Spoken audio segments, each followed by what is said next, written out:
The year was 1900. The air in the Tennessee Highlands was thick with the scent of pine and damp earth, a raw, uncompromising fragrance that spoke of isolation. For Elias Vance, a young, ambitious surveyor from Knoxville, the smell was the closest thing to an omen. He'd taken the job mapping the uncharted western edge of the Smokies, a task no local man would touch, believing the rugged landscape would be his professional making. Now, 2 weeks in, the land was proving to be his unraveling. The journey had already cost him his partner, a man named Silas, who had vanished during a heavy, relentless downpour near the foothills. The official report cited an accidental fall into a ravine, but Elias knew the panic in Silas's eyes before he disappeared was not due to a slippery slope. It was a panic rooted in the silent, watchful atmosphere of the mountains, a creeping suspicion that they were not alone. Elias, stubborn and desperate to finish his contract, pushed on alone, his only companion a sturdy mule named Bess and a worn leather satchel containing his surveying instruments and a handful of canned goods. His current target was the secluded Black Creek Valley, a basin rarely visited, even by the most seasoned hunters. The path there was barely discernible, a faint scar in the wilderness, hedged by towering, oppressive sycamores and oaks, whose canopies choked out the weak autumn sun. As he began his descent, the weather mirrored his mood, grim and heavy. The crisp, clear mountain air gave way to a chilling, damp mist that clung to the trees like a shroud. The silence was profound, broken only by the rhythmic clop of Bess's hooves and the anxious thump of Elias's own heart. He was accustomed to the wild, but this was a different kind of quiet. It was an unnatural stillness, a vacuum where the sounds of birds, insects, and running water should have been. Around midday, he spotted the first sign of human habitation. A crude, hand-carved sign nailed crookedly to an ancient oak. It simply read, "Beware, keep out, Black Creek." The letters were deep-set, made with forceful, almost violent strokes. Elias paused, his gloved hand resting on the hilt of his hunting knife. The threat was clear, primitive, and lacked any official sanction, which only made it more unsettling. He considered turning back. His contract, his ambition, and the memory of Silas's terrified face warred inside him. He pressed on. The valley floor opened up suddenly, revealing a desolate clearing. The land here was poorly farmed, the soil gray and lifeless. In the center stood a collection of dilapidated structures, a main cabin, a smokehouse, and a rickety barn, all built from dark, unpainted timber that seemed to absorb the meager light. It was less a homestead, and more a scar on the landscape. A single plume of thin gray smoke rose lazily from the cabin chimney, the only evidence of life. Elias dismounted, the gravel crunching loudly beneath his heavy boots, the sound violating the stillness. He tied Bess to a fence post and adjusted his vest, trying to project a confidence he didn't feel. Before he could take a step toward the cabin, the door creaked open. Standing on the threshold was a woman. She was tall, gaunt, and wore a dress of coarse, faded wool. Her face, framed by thin, straw-colored hair, was the most disturbing feature. It was a mask of unrelenting tension. There was no expression of curiosity, welcome, or even hostility. Only a deep, fixed strain. Her eyes, pale and unnervingly wide, stared through Elias rather than at him. "You shouldn't be here," she said, her voice a dry, grating whisper utterly devoid of inflection. The words were a flat statement of fact, not a question or a challenge. Elias, trained to handle suspicious locals with professional courtesy, forced a pleasant, businesslike smile. "Ma'am, I'm Elias Vance, government surveyor. I'm mapping the area and was hoping to just ask a few questions about the terrain. I'd pay for the trouble." He reached into his satchel, offering a silver dollar. The woman didn't move. Her gaze was locked on his face, but it was the smile that seemed to draw her attention, or perhaps her revulsion. A low, ragged noise, somewhere between a cough and a gasp, escaped her lips. "We don't talk to strangers," she stated, her voice hardening. "We don't like company." Suddenly the silence was shattered. From the shadows inside the cabin came a sound that froze the blood in Elias's veins. It wasn't a baby crying or a dog barking. It was a high-pitched, desperate wail, sharp and sustained, like a soul being torn from its body. It was a sound of absolute, unmitigated terror. Elias recoiled, his professional facade cracking. What in God's name was that? The woman's mask of tension intensified. Her lips, dry and cracked, pulled back just enough to reveal a sliver of gum, not in a smile, but in a horrific, involuntary grimace. "That's just the way we talk here," she whispered, her eyes flickering toward the dark interior. "You best leave now, Surveyor, before Papa comes home." As the wailing continued, the mystery of Black Creek Valley tightened around Elias like a garrote. He realized he hadn't just stumbled upon an isolated family. He had found a place where the very concept of joy or peace seemed to have been violently excised. The woman's reaction to his simple smile was a chilling indicator. This was a family where screaming replaced all other expressions, and the dark silence was the only peace. He was deep in the territory now, and the truth of what happened to Silas felt closer than ever, hidden within that terrifying wail. Don't let the mystery end here. If you're enjoying the suspense and want to uncover the dark secrets of the Black Creek family, make sure to subscribe to the channel and hit the notification bell so you don't miss the next chapter of the most disturbing mountain family who screamed instead of smiling. Elias felt a primal urge to retreat, to bolt back up the mountain path and never look back. But the scream, that raw, desperate sound, had hooked into his professional curiosity and his lingering guilt over Silas. He couldn't leave knowing that agony existed a few yards away. He took a slow, deliberate breath, forcing his fear down. "Ma'am, I have no intention of causing trouble, but I hear distress. If someone is hurt, I'm obliged to offer aid." The woman, whose name Elias later learned was Ida, did not budge. Her wide, pale eyes seemed incapable of blinking. "No one is hurt," she repeated, the lie thin and brittle. "It's the way of things here. It's the way we live." As if on cue, the wailing inside the cabin shifted. It became less of a shriek and more of a rhythmic, frantic repetition of high-pitched noises, punctuated by low, guttural moans. It was unnervingly patterned, yet still sounded like absolute terror. Elias tried to decipher the acoustic landscape of the valley. The noise seemed to travel only a short distance before being absorbed by the surrounding dense forest and the oppressive mist, ensuring the valley's secrets remained trapped within. Elias glanced down at the silver dollar in his hand, then tossed it gently onto the cracked earth near her feet. "I need water, and a place to rest best for an hour. I'll stay by the barn, away from your family. If I see or hear anything that suggests a child or a person is being harmed, I will ride to the nearest sheriff, regardless of the distance." The subtle threat finally produced a reaction. Ida's lips tightened further, a silent internal scream of her own. She looked at the coin, then back at Elias, her expression wavering for the first time, not with fear of him, but with a sudden intense anxiety about being seen. "The barn," she managed to articulate, pointing with a long, trembling finger towards the structure. "The creek is behind it, but don't look back at the windows, and don't stay past dusk. He'll be back at dusk." Elias nodded, reading the hidden terror in her command. He was clearly the papa she'd mentioned, and he was the ultimate authority in this chilling, isolated world. He led Bess towards the dilapidated barn, his eyes scanning the property. The details of the yard were as unsettling as the woman.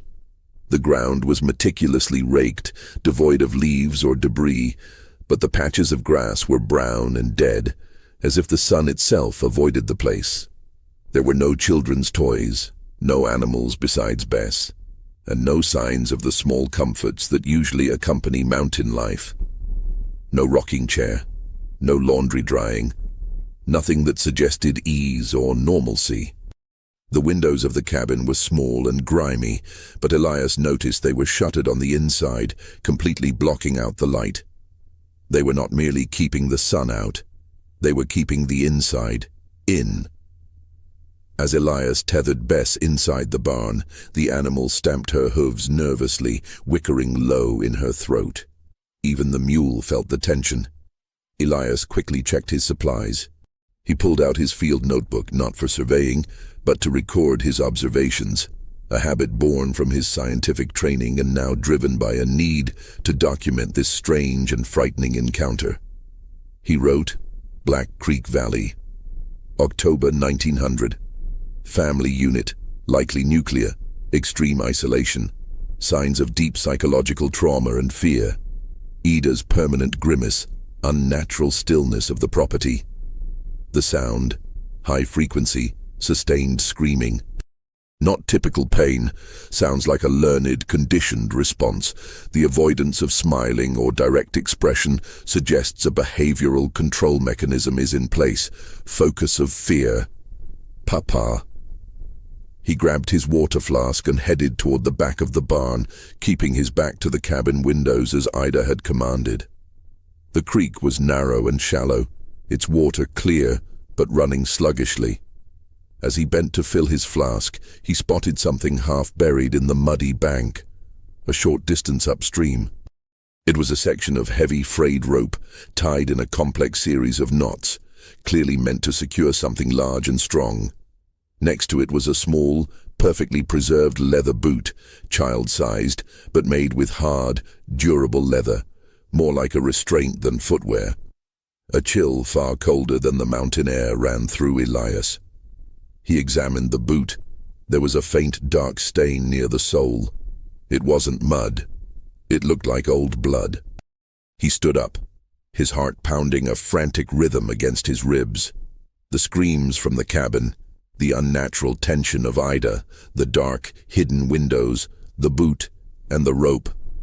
A grim picture of what might be happening within the Black Creek family was starting to coalesce. A picture far more disturbing than a simple mental illness. This was a pattern of calculated, controlled terror. He had to get closer to the cabin to see through those darkened windows, despite Ida's warning. The possibility that the screaming was an act of torture and the child's boot a grim clue outweighed his caution. He moved low, sticking to the shadow of the barn, his hand now firmly on his knife. He knew, with a sudden, cold certainty, that the answer to Silas's disappearance lay somewhere within this family's dark domain. Silas hadn't fallen. He had seen something here, and whatever he had witnessed had silenced him permanently. Elias was now walking in his footsteps, and the path led straight to the source of that terrifying, constant sound. He was trapped between his moral obligation and the absolute danger closing in around him. The sun was beginning its slow, predictable slide toward the peaks, painting the western sky in deceptive hues of orange and violet. The mist in the valley, however, remained, turning the light into a watery gray haze. Elias knew he was running out of time before Papa arrived. He crept along the exterior wall of the cabin, the rough-hewn timber snagging at his heavy wool coat. The wailing inside continued, a steady, maddening soundtrack to his intrusion. It sounded confined, muffled, as if coming from a small, windowless space. He reached the side of the cabin, where the wood was oldest and darkest. He pressed his ear against the cold log wall, straining to hear dialogue, a command, anything that would explain the persistent noise. He could only make out the rhythm of the screams, and occasionally a low, thick sound, like the scrape of heavy cloth or a weight being dragged. Elias moved to the back, where the small window was slightly less concealed than the others. He noticed that the internal shutter was not perfectly flush with the frame. There was a hairline sliver of light piercing the darkness, a vertical crack of illumination that was barely 1/8 of an inch wide. It was a minuscule peephole into hell. He knelt slowly, ensuring his boots made no sound on the hard earth. The smell here was different, not just pine and damp, but a sharp metallic odor that reminded him faintly of a slaughterhouse, mixed with something acidic and sickly sweet. Elias pressed his eye close to the narrow gap. The view was distorted, limited and poorly lit by a single flickering oil lamp inside. What he saw was a nightmare built on domesticity. The room appeared to be the main living area. The walls were bare and the floor was swept clean. In the center there was a large, rough-hewn wooden table. Standing over it was a girl, no older than 10, pale and thin, dressed in a garment similar to Ida's. Her face was contorted in the exact same expression of extreme, fixed anxiety. She wasn't screaming. The persistent wailing was coming from another source, which Elias couldn't immediately locate. The girl was occupied in a strange, monotonous task, meticulously sorting a pile of small, smooth pebbles into different sizes, lining them up on the table edge. As she worked, a sound-producing apparatus came into view. Set against the far wall was a crude, large wooden frame, like a headboard, to which a figure was tightly secured. Elias's stomach lurched. The figure was a boy, appearing to be a few years younger than the girl, and he was the source of the terrible noise. The boy was completely restrained, his arms and legs bound to the frame with thick leather straps. His mouth was covered, but a complicated contraption was affixed around his face, a kind of metal and leather harness that pulled his jaw open and held it in a perpetual position of agony. The apparatus was forcing the terrifying sounds from his throat, a mixture of gagging, gasping and screaming, all mechanically produced by the stress on his voice box, a constant, involuntary expulsion of air. It was not spontaneous, pain-driven screaming. It was conditioned noise. It was a method of vocal restraint and control, forcing the boy's vocal cords to constantly generate noise, likely preventing him from ever learning to speak normally, or, horrifyingly, from ever generating a sound of happiness or defiance. The terror he felt was real, but the sound was forced. Elias pulled back, his breath coming in ragged gasps. This was not a family protecting a secret. This was a small, self-contained prison of the mind and body. The purpose of the scream was to be the constant, audible mark of control, and Ida's permanent grimace was the sign that the control had been internalized. He remembered the child's boot, the rope, and the smell. He understood the family's terror of Papa. He heard a sudden small noise from the main door of the cabin, a sharp, metallic clink. The girl at the table must have dropped a pebble. Her head shot up, her eyes wide with fear, staring not at the window but towards the cabin entrance. Elias knew he had seconds.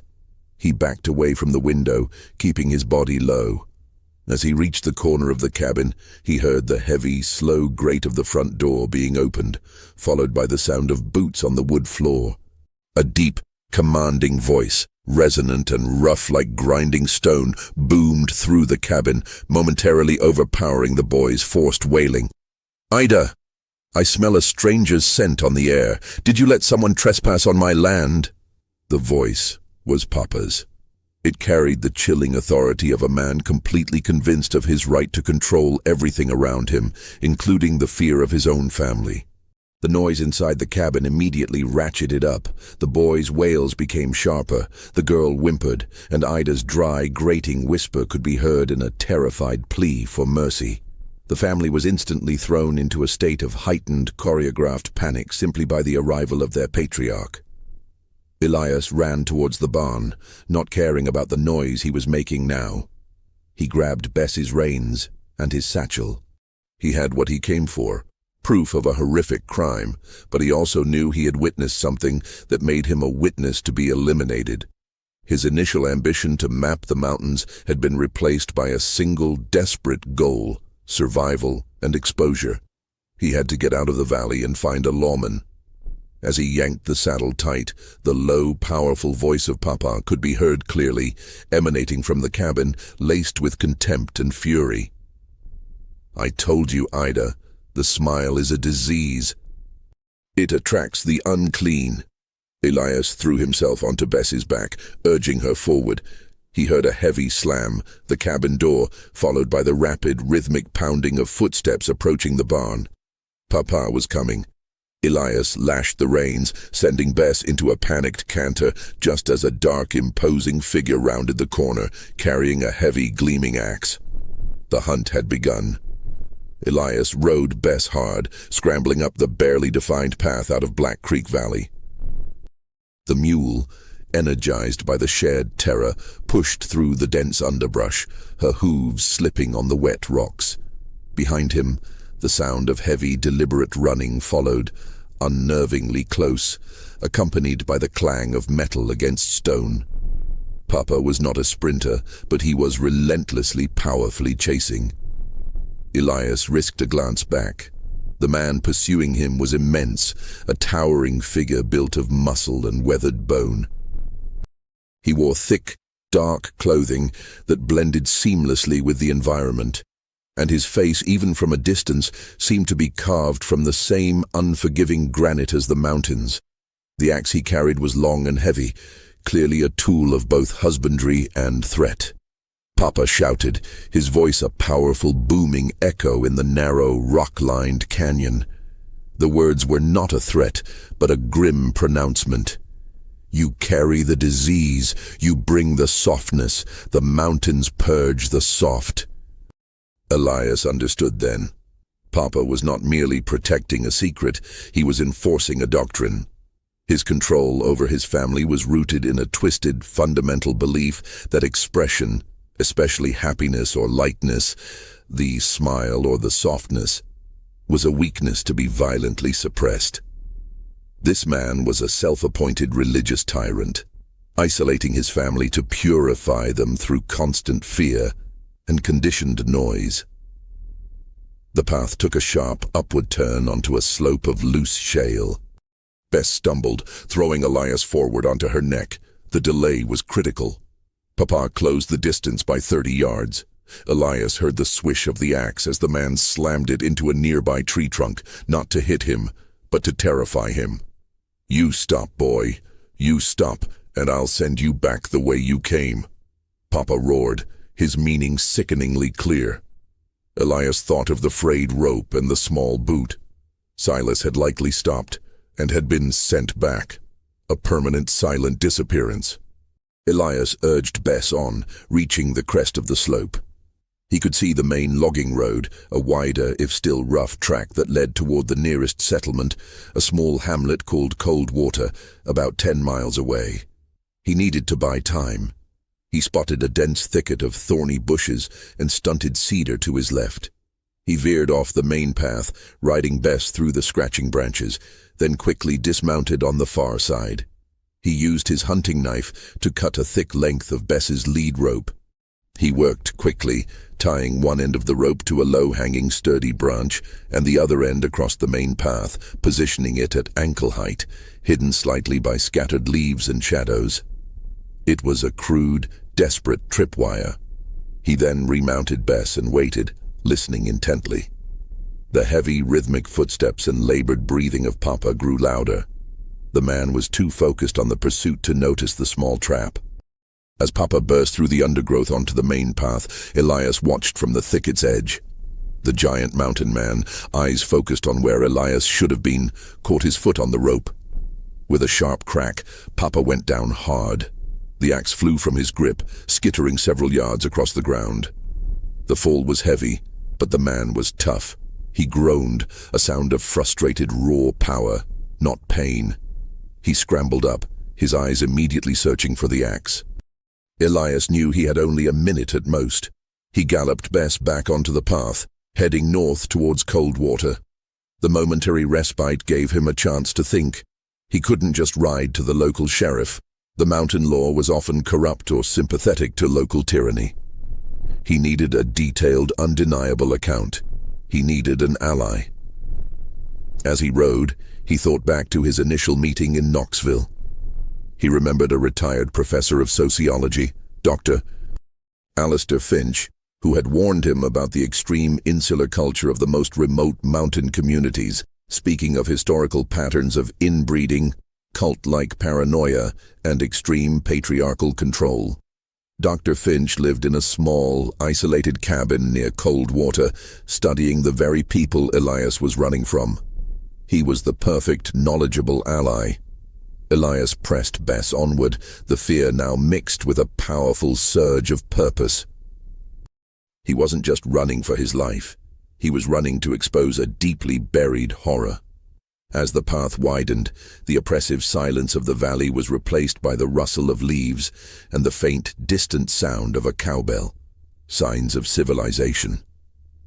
Elias felt a brief, potent sense of relief, but it was shattered by a chilling sound from behind him, a high-pitched mechanical screech, followed by the muffled, guttural wailing.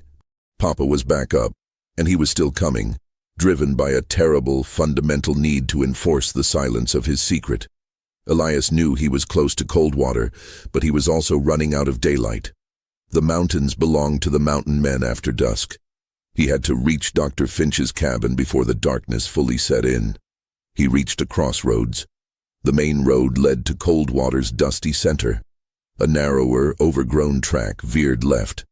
This, he remembered from his previous surveying notes, led to the isolated patch of land owned by the eccentric professor, Dr. Finch. Elias didn't hesitate. He took the narrow track, plunging back into the shadows. He had a witness, a victim, and a criminal to report. But first, he needed a safe harbor and a knowledgeable ear. He just prayed the academic would believe the terrifying story of the man who forced his family to scream instead of smile. Dr.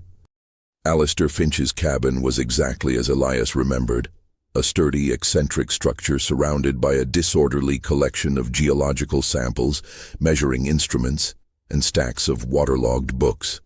The cabin stood on a lonely rise, offering a commanding view of the lesser peaks. Elias arrived near sundown, Bess lathered with sweat and trembling. He hammered on the door, shouting, "Dr. Finch, open up! It's Vance! I'm in trouble!" The door opened cautiously, revealing the doctor. Dr. Finch was a man in his late 50s, his face kind but perpetually distracted, framed by an unruly shock of white hair. He wore spectacles perpetually perched on the end of his nose and smelled faintly of pipe smoke and moldy paper. "Mr. Vance? Good heavens, boy, you look like you've seen the devil himself. Come in quickly." Dr. Finch ushered him inside, locking the heavy wooden door and drawing the bolt. The interior was warm, cluttered, and comforting. A small wood stove cast a red glow across the room. Elias collapsed onto a stool, sucking in air. "Water, please, doctor, and I need to talk fast.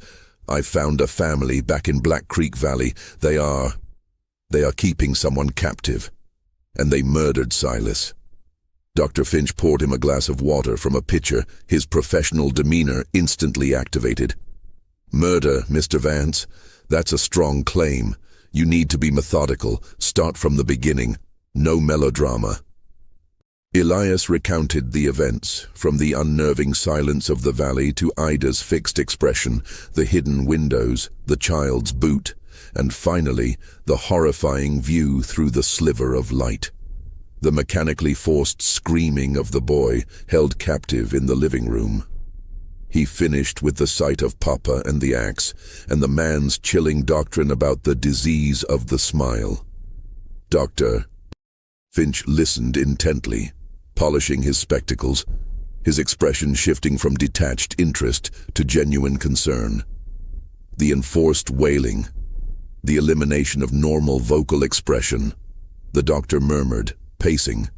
"Fascinating, if absolutely barbaric. It supports my theories on the extremes of cultural isolationism and self-policing in these regions. The total removal of positive human expression as a means of control. Doctor, they're torturing a child. They're forcing him to scream all day, and Papa tried to kill me," Elias exclaimed, frustrated by the academic's clinical detachment. "I don't doubt your fear, Mr. Vance," the doctor said, holding up a calming hand. "But murder and torture require proof a sheriff will accept. You saw a boy restrained, making loud noises. You have a story of a large man with an axe. The mountain law sees this differently. They'll call it a domestic dispute, or an overzealous father keeping a strange child off his land. And Silas's disappearance is already filed as an accident. He walked over to a heavy iron safe tucked into a corner. We need physical evidence that cannot be dismissed. The boot, the rope, they are suggestive, but easily explained away. What you need is an undeniable connection to Silas. Elias realized the truth in the doctor's words. In the Highlands of 1900, a surveyor's testimony against an established, if terrifying, mountain family would carry little weight. "I saw the way the valley absorbs sound," Elias said, a new thought forming. "It's a basin. The scream is loud only inside the cabin and nearby. It keeps their secret for them. But the boy is confined. If we could get him free, the noise would stop. The absence of the noise would be the evidence, the signal. And how do we free him?" "You've confirmed the man, Papa, is a powerful, violent brute," Dr. Finch countered, skeptical of a direct confrontation. "We don't confront him directly. We wait for him to leave," Elias said, pointing toward a map on the wall, one of Dr. Finch's personal detailed surveys. "The farm is subsistence living. He must leave for supplies or to sell something. And I have something he wants, my surveying equipment." Elias quickly explained that he had deliberately left his expensive, high-quality transit telescope and tripod near Bess's tethering spot by the barn. It was a calculated risk. The equipment was valuable, an item of curiosity that might draw Papa out of the valley, away from the cabin. Papa's desire to destroy anything connected to the outside world was as strong as his desire to control. The transit represented the very intrusion and mapping he hated. "He came after me with the axe for merely seeing him," Elias reasoned. "He will certainly come back for the equipment. He can't leave it as a trace of the outside. It's a risk, but it's a lure." Dr. Finch stroked his chin, the academic excitement returning, now tempered with a realistic appreciation of the danger. "A dangerous strategy, but plausible. It capitalizes on the man's paranoia and territorial nature. We wait for him to be absent, and then we go back in.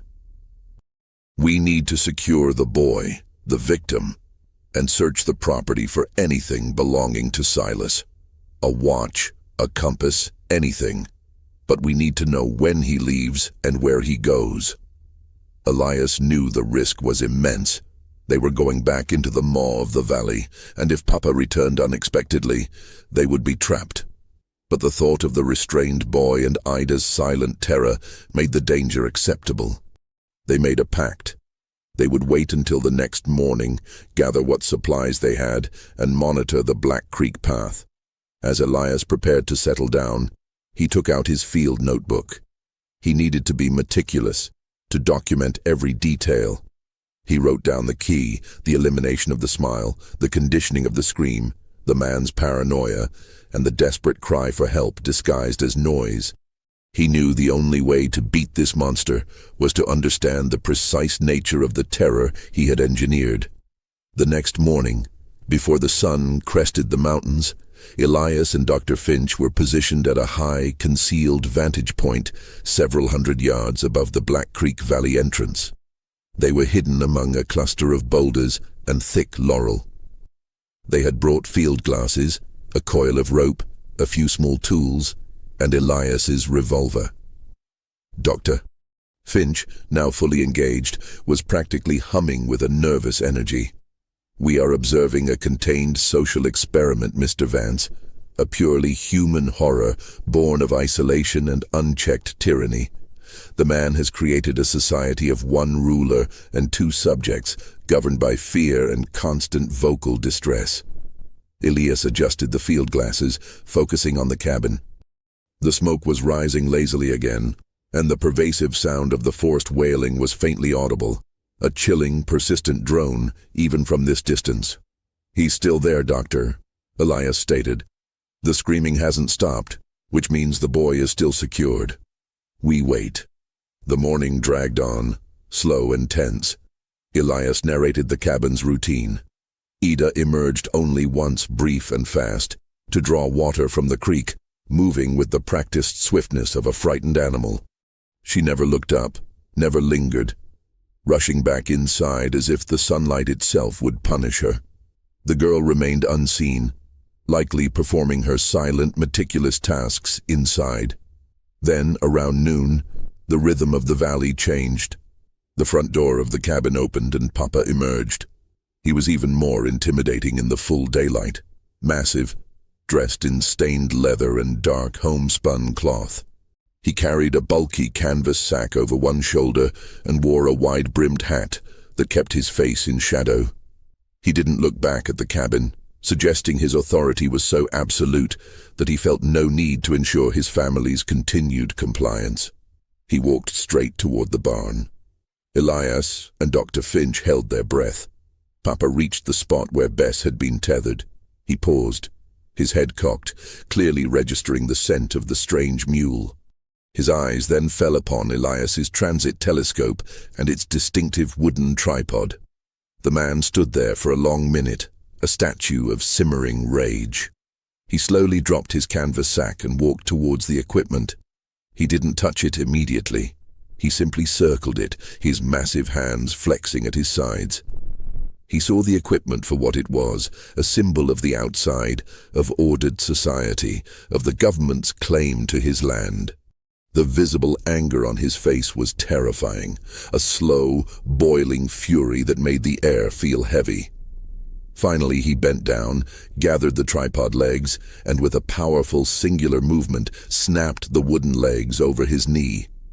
He then picked up the delicate, expensive brass telescope and slammed it repeatedly against a large stone until it was a mangled, unrecognizable mess of metal and glass. The destruction was complete, brutal, and satisfying to him. The land was once again clean of the surveyor's tools. Satisfied, Papa shouldered his sack and began walking rapidly away, following the main trail out of the valley in the direction of Coldwater. He did not look back. "He's taking the bait," Dr. Finch whispered, excitement overriding his caution. "He's going to town, likely to sell his pelts or buy supplies. He'll be gone for hours. This is our window, Mr. Vance." "We move now," Elias replied, checking his revolver. "You cover me, Doctor. I go for the boy and the evidence. We stick to the edge of the creek to minimize noise." They descended the slope, moving carefully and quickly. As they approached the cabin, the sound of the forced wailing became deafeningly clear, a relentless, torturous loop. Elias knew the boy had been sustaining this agony for over 12 hours. They reached the side of the cabin. Dr. Finch took a post by the corner, covering the main entrance with a sturdy axe he'd brought from his cabin. Elias, using a small, strong pry bar, worked silently on the latch of the side window, the one with the small gap. The lock was simple, a primitive metal bolt. It gave way with a soft click. Elias pushed the window inward slightly. The forced wailing immediately became louder and more agonizing. He slipped through the narrow opening, landing lightly on the cold, dirt-packed floor. The single oil lamp still burned low. The room was exactly as he'd seen it, but now he was inside the horror. The air was heavy, warm, and reeked of unwashed bodies and that sickeningly sweet metallic smell. The girl was sitting on a stool, her face still frozen in a perpetual grimace, her fingers still meticulously sorting the pebbles. She looked up, her wide, hollow eyes registering Elias, but she did not scream, she did not move, and she did not break her repetitive task. The fear was so ingrained, so absolute, that the presence of an armed stranger was just another layer of stress in her controlled environment. Elias moved immediately to the boy, who was still strapped to the wall frame, his small body trembling from exhaustion, his throat raw from the forced constant vocalization. Elias reached for the cruel metal and leather harness. Suddenly, a cry broke the unnatural silence. It was not the boy's wail. It was Ida's voice, sharp and high-pitched, coming from the back room. "He's here. Papa will kill us. He'll kill us all." The girl at the table finally reacted, rising stiffly, her face a mask of fresh, uncontrolled terror. She grabbed a small, sharp object from the table, and with a desperate, wild look, prepared to defend the apparatus that tormented her brother. The apparatus that, to her conditioned mind, was the central, unbreakable law of their life. Ida's shriek of terror was a sound of sheer, unadulterated panic, completely different from the boy's forced wailing. It was the noise of a woman whose meticulously constructed, terrifying world had suddenly collapsed. Elias froze, caught between the boy and the girl. The girl, thin but fierce, brandished a small, crudely sharpened piece of bone, likely an eating utensil, holding it with a trembling hand, positioned between him and her restrained brother. "No, leave the harness," she rasped, the first clear words Elias had heard from her. "The scream must continue. Papa needs the sound." Elias realized he couldn't reason with her. Her whole identity was built on the law of the scream. He had to be quick and non-violent. "It's all right. I'm here to help," he said, moving his hand slowly toward the girls. He gently pushed the bone away. Then quickly, carefully, he tilted the oil lamp on the table, extinguishing it with a soft hiss. The room was plunged into near-total darkness, illuminated only by the faint light filtering from the crack in the window. The sudden change caused the girl to drop the bone and recoil, momentarily disoriented. Elias used the moment to reach the boy. He quickly fumbled with the complex leather straps on the boy's chest and arms. The moment the main strap holding the boy to the frame snapped open, the boy collapsed forward, his body heavy, his muscles atrophied and exhausted. The most profound, immediate effect was the silence. The forced, agonizing wailing abruptly ceased. The only sound now was the ragged, gasping breaths of the freed boy. The silence was heavier than any sound, a vacuum that felt both blessed and terrifying. From the back room, Ida's whimpering continued. "Dr. Finch," Elias called out softly to the window. "I have the boy. He's free. Cover the entrance." Dr. Finch's voice came back, firm and low. "Stay focused, Vance. Where's the evidence?" "Silas's connection." Elias gently laid the boy on a thick, coarse blanket on the floor. The boy, relieved of the tension on his throat and body, immediately curled into a fetal position, still making small, whimpering noises, but no longer the terrifying shriek. Elias moved to the back room, pulling out his revolver. The room was a small, dark bedroom. Ida was huddled in a corner, sobbing, her face buried in her hands. Elias ignored her for the moment, his eyes scanning the space. Under a rough cot, he saw a pile of items covered by a dusty, heavy sheet. He pulled the sheet away. What he found was a cache of stolen goods, items Papa had likely taken from other surveyors or lone travelers, a few blankets, some dried meat, and a disturbing assortment of personal effects. Among them, Elias recognized the distinguishing marks of his missing partner. A broken brass compass, the glass cracked, but the mechanism still faintly functional, and a worn leather belt with a distinct burn mark that Silas had accidentally put on it months ago. The evidence of Silas's fate was undeniable. He had been captured, stripped of his useful possessions, and then, likely disposed of by Papa, just as the mountain man had threatened to do to Elias. Then, Elias noticed a subtle irregularity in the dirt floor near the back wall, behind a stack of firewood. The earth was slightly darker, looser, as if recently disturbed. The metallic, sickly, sweet smell was strongest here. He knelt, using his pry bar to scrape away the top layer of dirt. A few inches down, he hit something solid and unyielding. It was a shallowly buried wooden box, long and crudely fashioned. Elias forced the lid open. Inside, wrapped in a thick, oil-stained shroud, were the remains of Silas. The sight was grim and confirmation of the full, brutal extent of Papa's tyranny. The manner of death was clear, a severe, blunt-force trauma to the head, consistent with an axe. Elias stepped back, the reality of the murder, the torture, and the depth of the valley's secret overwhelming him. He had found his friend, and he had found the definitive proof. "Doctor, I have the boy and I have the evidence," he called out, his voice hoarse with emotion. "It's Silas. Papa murdered him and buried him here." Suddenly, the front door of the cabin, the main entrance, was thrown open with tremendous force, splintering the wooden frame. A massive, silhouetted figure filled the doorway. I knew I felt the unclean air. Papa's voice boomed. "The silence is a betrayal.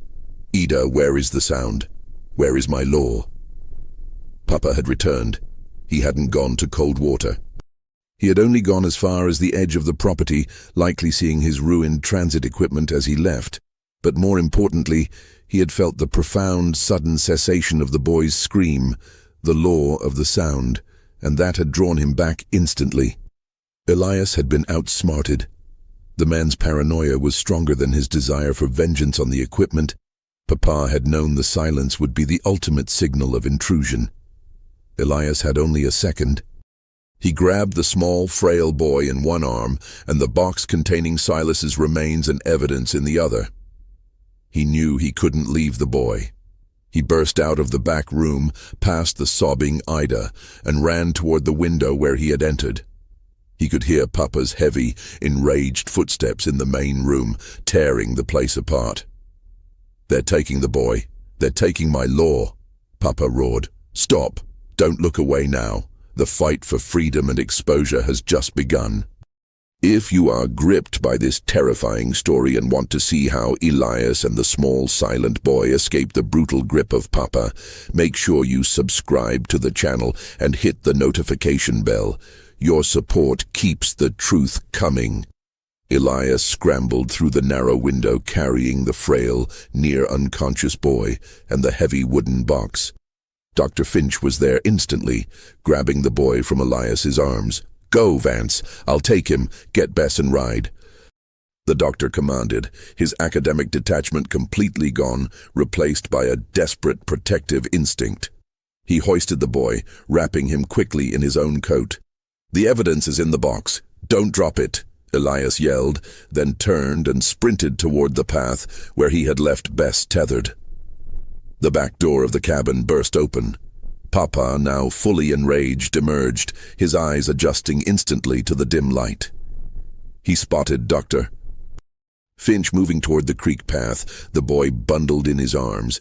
The mountain man let out a deafening, inhuman bellow, a sound of pure, unbridled fury at the theft of his primary tool of control. Papa didn't chase Elias. He focused entirely on Dr. Finch and the boy. The boy was the law. The boy was the secret. Dr. Finch, despite his age and academic frame, moved surprisingly fast, but Papa was faster, fueled by maniacal rage. The distance closed quickly. Elias reached Bess, who whickered nervously. He quickly mounted and turned the mule back toward the confrontation.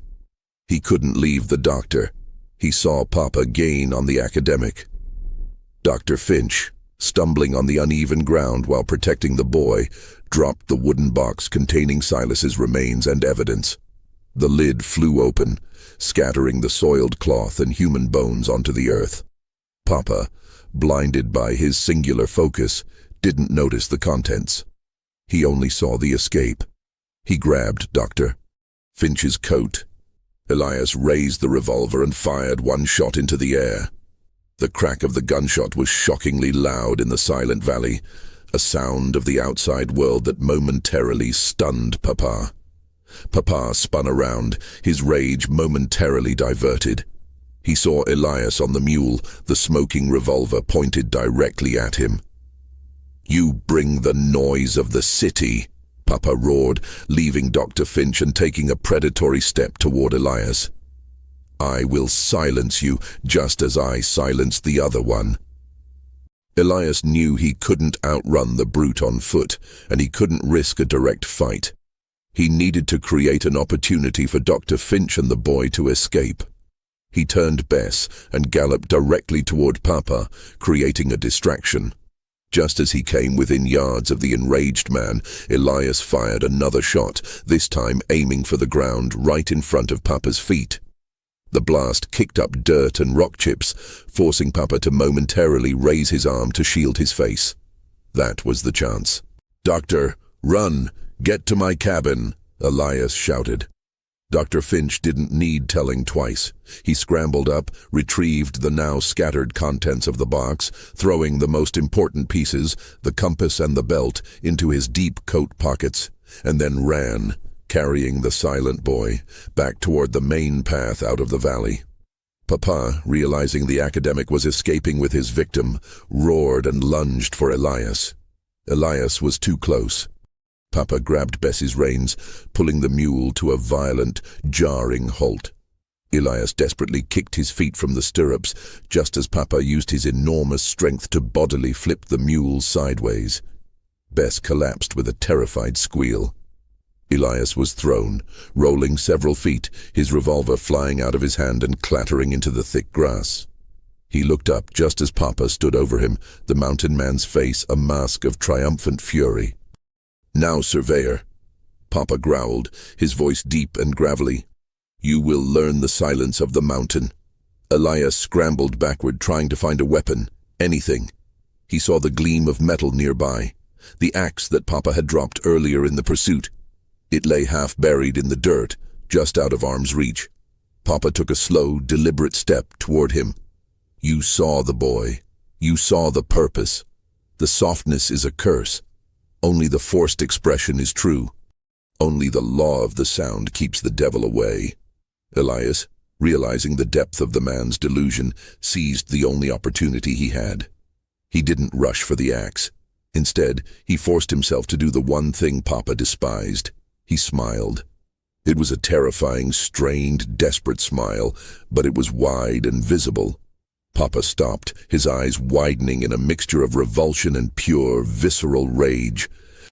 The sight of the expression he had violently purged from his world caused him to hesitate, momentarily thrown off balance by the sheer force of the defiant gesture. "The disease!" Papa shrieked, no longer with authority, but with the fear of a zealot seeing sacrilege. In that split second, Elias lunged, not for the axe, but for a heavy, oddly shaped rock nearby. He brought the rock up and slammed it into the side of Papa's knee. The strike wasn't enough to drop the giant, but it was enough to disrupt his balance and break his momentum.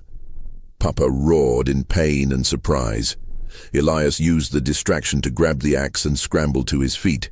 He didn't swing. He knew a direct fight would be a loss. He used the axe to chop the reins of the struggling Bess, freeing the mule to run. Then, he sprinted into the thickening mist, the axe his only defense. Papa, limping heavily, but still consumed by rage, followed, his bellowing echoing through the trees. Elias was on foot now, and the chase was purely survival. Elias ran blindly through the ever-thickening mist, the heavy, echoing footsteps of Papa close behind him. The axe was an unwieldy burden, but he dared not drop it. He knew the fight would be brief and brutal if he was caught unarmed. He had to get off the Black Creek property. He had to get to the main road, where Dr. Finch was likely already heading. As he ran, his mind raced, processing the fragments of Papa's disturbing philosophy. The silence is a betrayal. The law of the sound. The softness is a curse. It wasn't just a simple case of abuse. It was a cult of fear, a completely closed system of belief where Papa was the deity, and the constant, forced screaming of the boy was the ritual. A self-punishment designed to ward off the evil of the outside world, represented by the smile, which he saw as a sign of weakness and vulnerability. By conditioning his family to exist in a state of perpetual distress, Ida's grimace, the boy's scream, Papa believed he was protecting them from the world's real, unseen dangers. It was a terrifying, logical outcome of extreme isolation and psychological manipulation. Elias ran into a dense cluster of low-hanging rhododendron bushes. He ducked, using the undergrowth for concealment. Papa, too large and focused on the straight path, blundered past him, his heavy breathing and the drag of his injured leg clearly audible. Elias waited for a minute, the silence terrifying in its own right, then slipped out, moving perpendicular to Papa's path, aiming for the sound of rushing water, the creek. He found the creek and followed it downstream, his boots sinking into the muddy bank. He moved with the stealth of a wounded animal, the adrenaline dulling the pain of his own bruises. Up ahead, through the mist, he heard voices, Dr. Finch and another rougher voice. They had made it to the main logging trail. Elias moved toward the voices, keeping the axe low. Dr. Finch was speaking, his voice high with agitation. And I tell you, he has the evidence. A surveyor, Elias Vance. He was taken by the brute. You must help. The other voice, gruff and dismissive, belonged to a local logger they must have encountered. Brute? That sounds like old man Pyle you're talking about. He don't like strangers, no. But he's good at what he does. Mind your own business, Professor. Those mountain folk are best left alone. The logger's refusal to help was the final piece of the terrifying puzzle. Papa's power wasn't just his strength. It was the ingrained fear and cultural silence of the surrounding community. They knew he was dangerous, but they tolerated him, seeing his violence as simply the way of things in the remote Highlands. Elias burst through the trees. Doctor, he's right behind me. The sheriff won't help. We have to get to Knoxville now. The logger, seeing Elias appear, covered in dirt, holding an axe, and looking wild-eyed, took one look, shook his head, and quickly mounted his horse, riding away without a word. The boy is safe, Dr. Finch immediately stated, pointing to a small enclosed space beneath a hollow log nearby. The boy was concealed and utterly silent, his small face still pale but no longer contorted. I have the belt and the compass. We have to move. Suddenly, a loud, snapping crack echoed from the woods. Papa had broken through the underbrush. He saw Elias, the doctor, and, critically, the silent boy.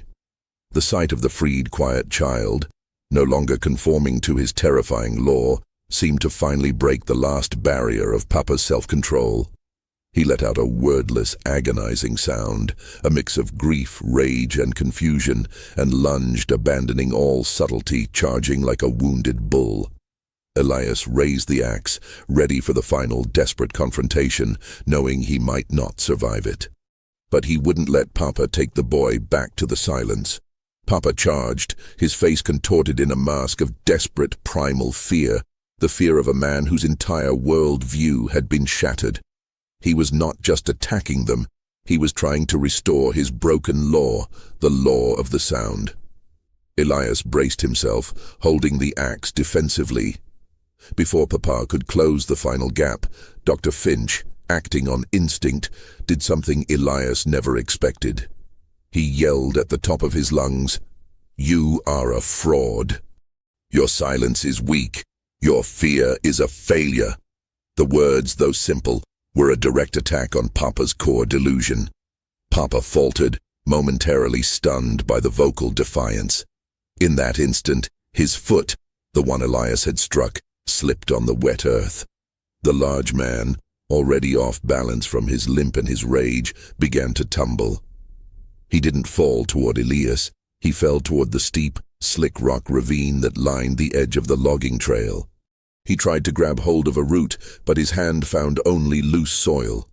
With a final, terrible, guttural cry, Papa tumbled down the rocky slope. The sound of his body hitting the bottom, a dull, sickening thud, was followed by a profound, echoing silence. Elias rushed to the edge. Papa lay motionless at the bottom, his enormous body broken against the unforgiving mountain rock. The tyrant of Black Creek Valley, the man who had enforced the terrifying law of the sound, had been silenced by the very terrain he believed he controlled. Elias lowered the axe, his body trembling with exhaustion and shock. Dr. Finch, equally shaken, walked over, his eyes wide, and gently pulled Elias back from the edge. "It is done, Mr. Vance," the doctor said quietly. "The mountain took back its own secret. They retrieved the small boy, who remained silent, clutching Dr. Finch's coat. They then quickly moved toward Bess, whom Elias spotted several yards away, calmly grazing after her initial panic. They tied the unconscious boy securely onto Bess's back, then mounted up. Dr. Finch clutched the evidence, Silas's belt and compass, and Elias carried the axe as a grim trophy and protection. They rode non-stop until they reached a settlement far enough from Coldwater, one where the law was more likely to be connected to Knoxville than to the mountain's twisted code. Elias and Dr. Finch presented the evidence, the compass, the belt, and the detailed testimony of the forced screaming and the burial site to the authorities in Knoxville. The brutality of the case, supported by the physical evidence and Dr. Finch's sociological reputation, was undeniable. A small, horrified detachment of lawmen was dispatched to Black Creek Valley. Papa's body was recovered. Ida and the girl were found at the cabin. The lawmen noted the pervasive, unsettling silence that now defined the valley. Ida, relieved of her constant tension but psychologically shattered, spoke only in broken whispers, confirming Elias's account of the terror, the conditioning, and Silas's murder. She and the girl were taken into care, facing a long, arduous road to psychological recovery from the decades of sustained fear. The silent boy was the primary victim. After weeks of specialized care, the pressure on his throat released. He began to make sounds, tentative coughs, and small, uncoordinated vocalizations. He was beginning the slow, painful process of learning how to speak, how to express something other than terror. The silence of the scream had been broken, replaced by the profound silence of a mind beginning to heal. Elias Vance completed his contract, but his ambition was permanently altered. He returned to Knoxville, not as a mere surveyor, but as a man haunted by the knowledge of the darkness that can flourish in isolation. He testified at the proceedings, ensuring the truth of Black Creek Valley was documented. He never forgot the grimacing face of Ida, the desperate eyes of the boy, or the monstrous doctrine of the man who forced his family to scream instead of smile. The story of Black Creek Valley became a terrifying legend in the Highlands. A purely human horror, a reminder that the most disturbing monsters are those forged in the cold, silent crucible of the mind. The valley itself slowly faded back into the map, its terrible silence now a natural stillness. But its dark, profound secret remained a testament to the chilling power of psychological terror and the fragile nature of true human expression.